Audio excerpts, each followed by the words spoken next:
teman-teman semua, gimana kabarnya pada kali ini? Di sini siapa sih yang susah untuk memaafkan atau suka memendam perasaan-perasaan negatif? Mungkin di antara kita, beberapa di antara kita ada ya yang suka memendam perasaan negatif, sulit memaafkan, pengen memaafkan tapi rasanya kok sulit gitu ya. Jadi teman-teman, pada Kamis kemarin tanggal 1 Februari aku pertama kalinya ikut seminar terapi memaafkan teman-teman.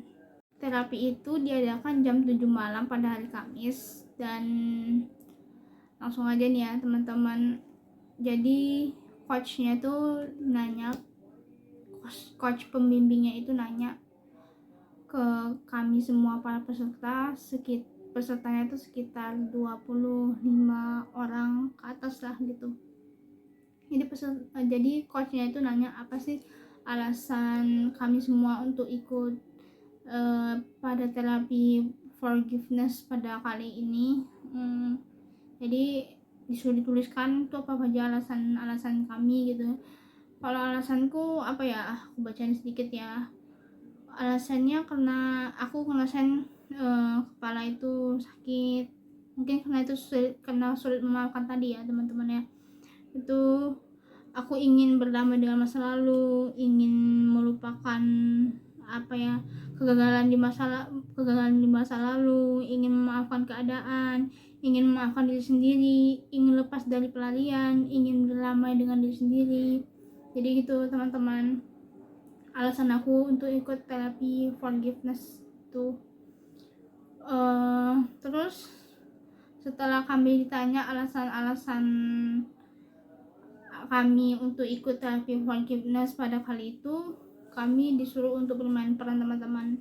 Jadi perannya itu ada 3 peran menjadi korban, peran menjadi blamer, dan peran menjadi support system gitu. Jadi kami itu dari 25 lebih orang itu dibagi menjadi beberapa kelompok, dan satu kelompok itu terdiri dari 3 orang. Jadi kami dari 3 orang itu dipilihlah siapa yang menjadi support system, siapa yang menjadi blamer, siapa yang menjadi korban gitu kan. Jadi pertama-tama misalkan nih aku jadi korban gitu, aku ceritakan masalah aku tuh apa selama ini yang menjadi apa sih, kejadian apa sih yang buat aku tuh susah untuk memaafkan gitu kan. Terus dua teman aku ini ada yang menjadi blamer, ada yang menjadi support system. Yang blamer tuh yang nyalahin aku banget, kasihan tuh nasib lo gitu misalnya. Itu udah takdir lo harus terima gitu. Itu kalau blamer tuh kayak gitu. Tapi kalau support system itu dia yang nge-support banget, kalau ini udah takdirnya gitu kan. Kamu harus terima takdir dari Allah, ini yang terbaik dari Allah gitu. Jadi bermain peran seperti itu teman-temannya. Di situ aku gimana ya perasaannya ya, di situ aku perasaannya kaget sih, kok ada bermain peran seperti ini ya. Seru cuman yang kurang dapat feelnya itu sejujurnya ini teman-temannya, karena aku tuh dapatnya dua orang temannya ini, teman dari Brunei sama teman dari Malaysia. Mereka pakai bahasa Melayu, jadi aku tuh kurang ngerti deh ngomong apa. Jadi kurang dapat feelnya, tapi tetap seru, namanya pengalaman kan gitu kan. Jadi setelah bermain peran itu sekitar 15 menit, kami diminta keluar dari grup kecil itu, masuk lagi ke Zoom yang utama gitu ya. Ya pakai Zoom ya.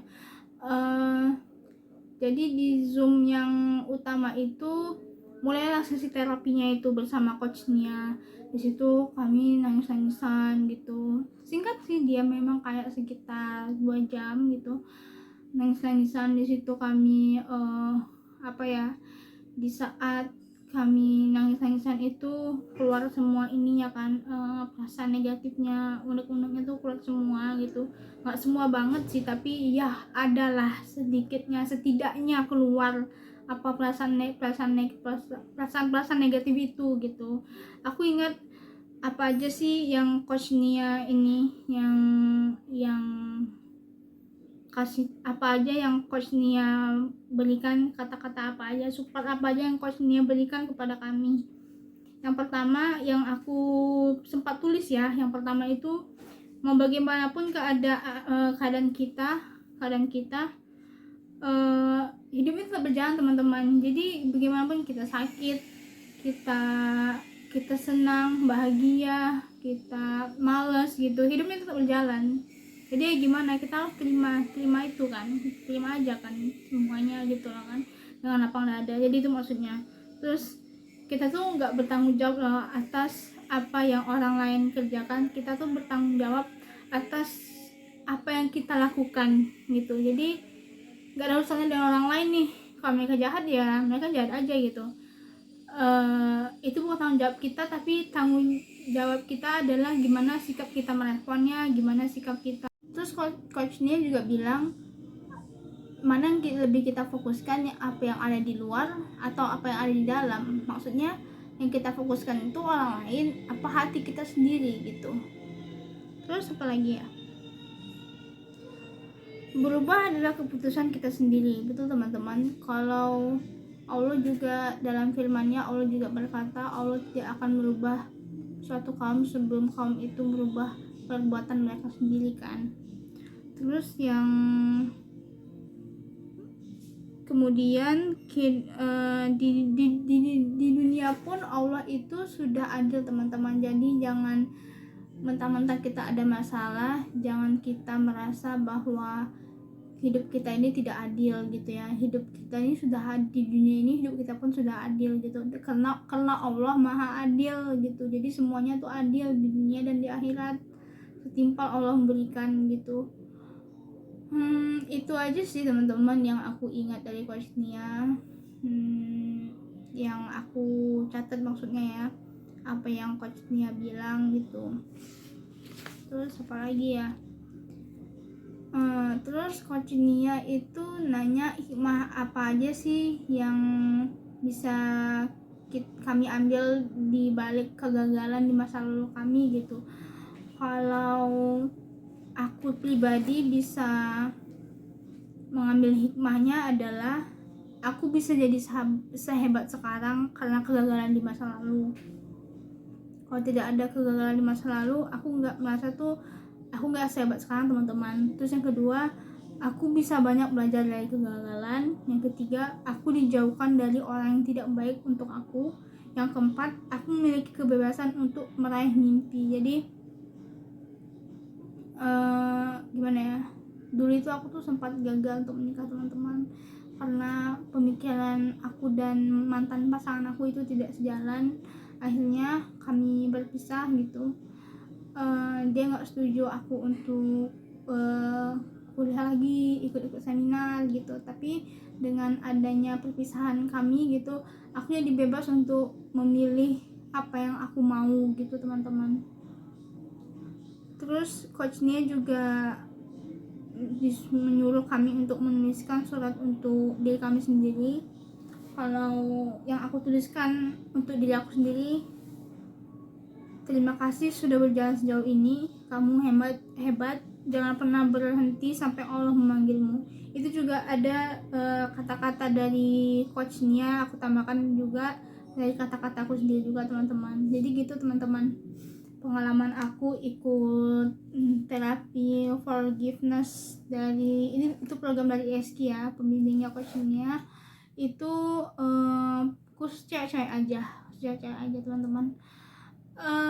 Memang sih yang aku bilang ini terlalu singkat gitu ya teman-teman ya, terlalu singkat. Teman-teman mungkin kurang paham ini gimana sih sebenarnya terapi forgiveness ini. Pengen ikutan mungkin, tapi nggak tahu bagus atau enggak, worth it atau enggak gitu. Jadi teman-teman, ini tuh cuman 2 jam loh aku, tapi manfaatnya tuh sedahsyat ini gitu untuk pribadi aku ya teman-teman ya. Jadi teman-teman kalau mau ikut forgiveness terapi atau atau semacamnya gitu. Judulnya itu sebenarnya Miracle Woman ya teman-teman ya. Jadi itu akan diadakan di Pekanbaru, tepatnya di kota kelahiran aku, di Pekanbaru, dekat dari tempat tinggal aku, tanggal 10 sampai 11 Februari ya. Jadi 2 hari ya teman-teman ya, 2 hari itu sampai siang atau sampai dari pagi sampai siang sampai sore gitu teman-teman. Jadi 2 hari. Jadi di situ full kita terapinya, ngobrolnya, seminarnya itu full gitu. Jadi teman-teman siapa yang mau ikut mungkin bisa hubungin aku dulu biar aku hubungin panitianya gitu. Kalau teman-teman mau ikut, insya Allah aku ikut pada tanggal 10 atau 11 Februari, atau sekitar tanggal belasan juga ada di Jakarta, offline dan online. Kalau enggak aku ikut tanggal 10, aku ikut tanggal 11 ya, insya Allah aku ikut, mudah-mudahan. Ya udah, itu teman-teman, itu aja yang bisa aku sampaikan. Mohon maaf ya bila ada kekurangan. Assalamualaikum warahmatullahi wabarakatuh.